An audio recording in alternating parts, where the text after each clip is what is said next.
In today's episode, I'll begin my review and reaction to the 2025 film Predator Badlands. So let's dive right into the Badlands and get into this new-ish 2025 film.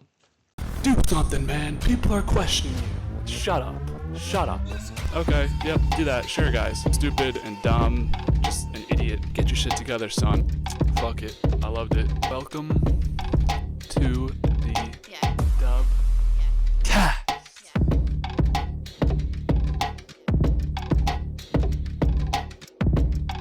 Now, if you've been following along with the channel for a couple of months, a couple of years, it's only been alive for like 2 years. If you've been following along and been listening to some of my movie reviews, you know that I wanted to hit 12 movies in 2025 in theaters, and we did succeed that goal. This is number 11. You will not be seeing a review of number 12. I'll get into that at the end of the video.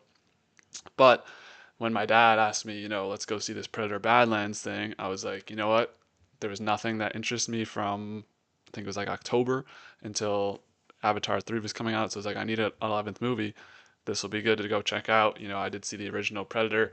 I haven't seen Predator Prey. We're trying to watch that one soon, maybe. But yeah, I didn't really have high expectations coming into Predator Badlands at all. I didn't really know what it was going to be about. I hadn't known how the sequels had progressed and how, I didn't know if there was a concurrent running storyline. Did some research, you can just watch this one if you want to. And I think this was a pretty decent time for what it was. Obviously, being in the theater boosts up the experience of any movie.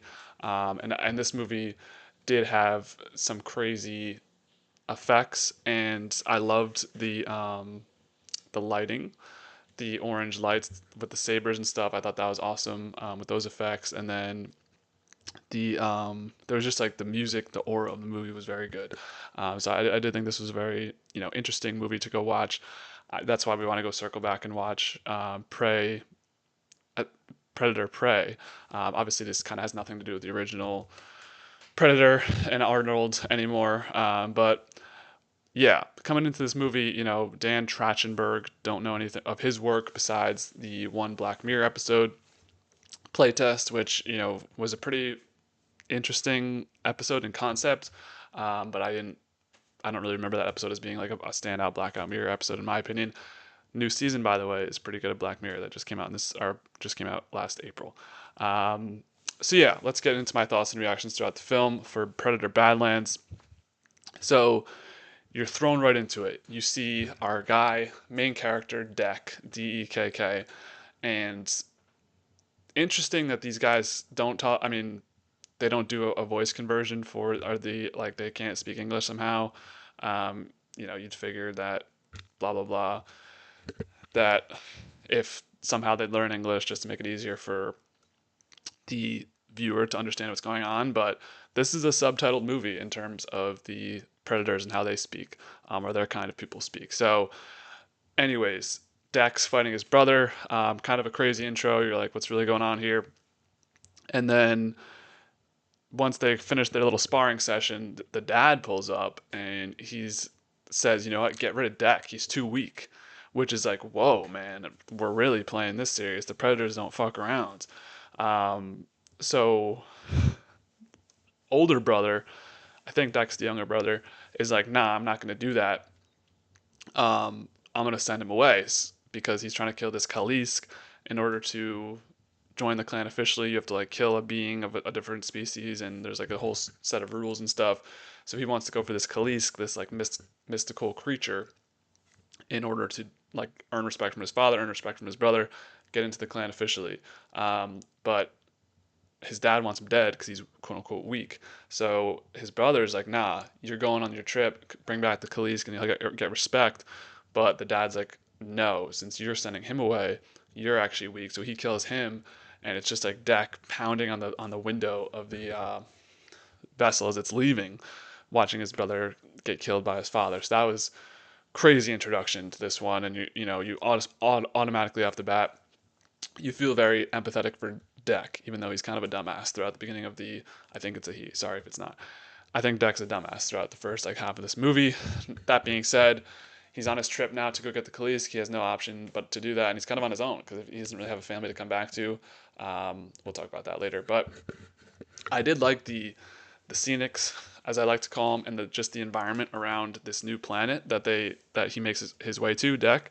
And there's all these different interesting plants and different animals and beings that can come get you at any time. It's kind of like the land unscathed. That's probably a bad term for it, but like there's a bunch of different environmental things that could affect you, and he doesn't really know how to handle it. So, who's there to help him is a half disabled robot, Thea. Um, and I thought Thea was an interesting addition to this movie where, I think she's kind of a necessary narrator where she talks in English, like helps him figure out the planet and how to navigate it. But it kind of makes the movie a lot more lighthearted than I'd expect from coming into this movie, which kind of threw me off for a little bit, and kind of dilutes this movie from being both very trying to be very serious and then also having like this lighthearted side. So I was kind of mixed in the addition of Thea, and then obviously her story kind of takes over at the end. I don't know. I thought that was just a little bit of a weird back and forth where I'd expect going into this movie, you just see Deck like fighting people in this Badlands and that's it. Like, and Thea does add another layer of complexion to the movie and it's kind of, I don't know, this kind of makes it more like of a wholesome movie at the end, which we'll get to. But I thought that was an interesting choice to add her as like this kind of partner for Deck throughout the trip. So she's like, you really don't want to go against this Khalees, whatever, but she's going to lead him to him anyway because she wants to get back to her sister. And they encounter the Khalees, and initially it spares Deck, but Deck did put in a good fight. I thought, this Khalees was supposed to be this like mystical creature. We watched him get his ass kicked by his dad and his brother. So it was like okay for him to actually have this like heart and fight in it. Good for him. But he is spared by it initially, and then here we go with Thea wants to get back to her sister. Turns out her sister's like a freaking evil AI, just wants to get the job done, which makes sense. Which I don't understand why Thea's coding so different than Tessa, where like Thea seems to have like more compassion. Tessa's just like fuck all these people, we got to get a job done, which is like what you'd expect out of an AI, especially in a movie like about AIs taking over and robots and stuff. But yeah, so Thea is about to get decommissioned. Dex captured, like shit's going wild. All because you had to get back to your sister, who you're not even related. You're robots.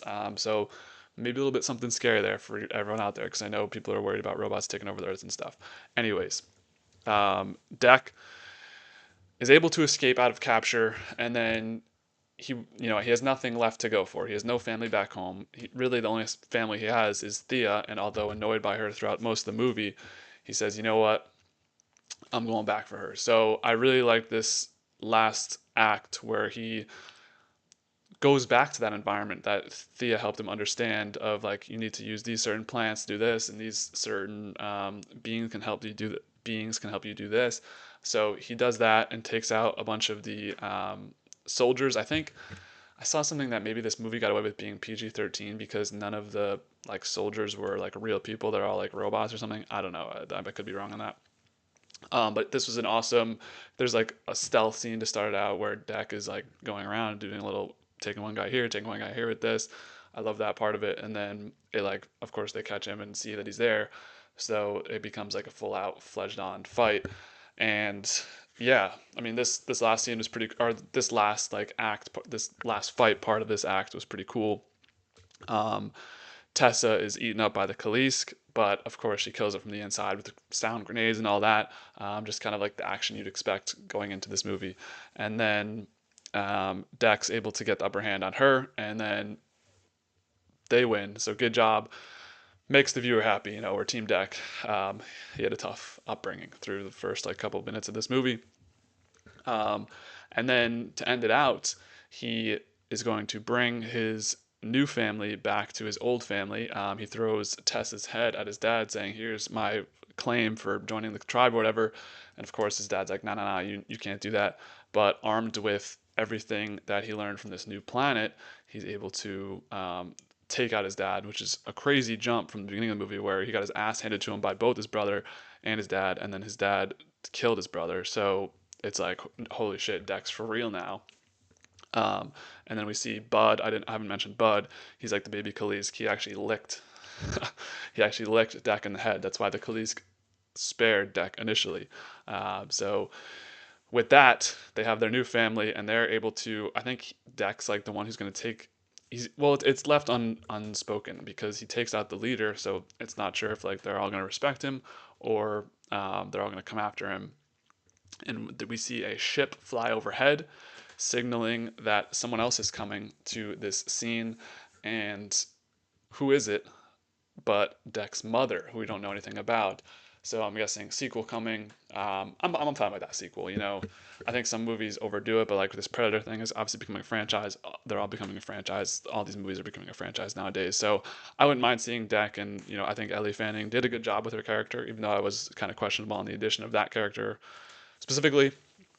So yeah, I thought this was a pretty solid film. It wasn't the worst time ever. Good watch in theaters for sure. I know this review is coming a little bit late. We're finally catching up on all the reviews, but yeah, I thought this was a solid 2025 movie. Definitely not the worst movie I've seen in 2025. So I'm gonna give this a 7.5. Both me and my dad enjoyed it. It was a good time. It was worth the ticket to just see it in theaters and modern day effects, modern day what's it called? I think it's just effects, lighting effect. I don't know. It was good. 7.5. Um, we'll see the sequel probably. Give me a reason to go see a movie in theater. So we'll do that. So at a 7.5, this comes in at number 54 of 82 movies reviewed so far. Ties with a bunch of movies at a 7.5. So we had Snatch, Secret Mall Apartment, Thunderbolts, Green Book, and 28 Days Later, and Isle of Dogs, all of those being 7.5. So, as we rack up the movies, a lot of these movies are going to start tying. So with this one, I would take this movie over 28 Days Later and Isle of Dogs, but I am taking the rest of those movies I mentioned above before I would watch this movie. It's all very slight variance, all 7.5, so very similar scores. So that's where I'm at on this one. Also beats out Blade Runner, which was a 6.7 science fiction movies. So we're going to come down to some of these genres and start breaking it down that way as well.